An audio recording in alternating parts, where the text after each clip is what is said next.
What's going on with you guys? Welcome to another episode of Quick Learn. And in today's episode, I will teach you how to use ChatGPT without mobile number. So this one is pretty easy. So let's get it started.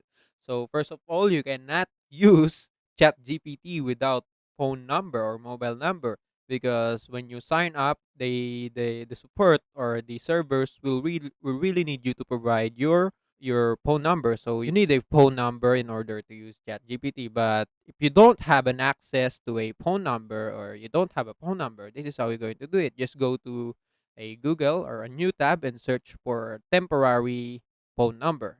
So just search on Google temporary phone number and just choose whatever website you like as long as it's safe. I'm going with this one. Opening and it will show me a list of temporary phone number that can be used to send an SMS code. So I'm going to choose this one, copy the phone number, okay here, and I will paste this one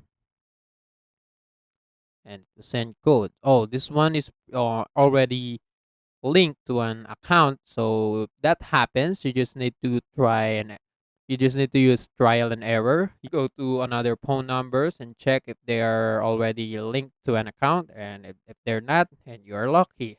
And after that, it will just send you a code, and now you can verify your account and you can now use it. That's it.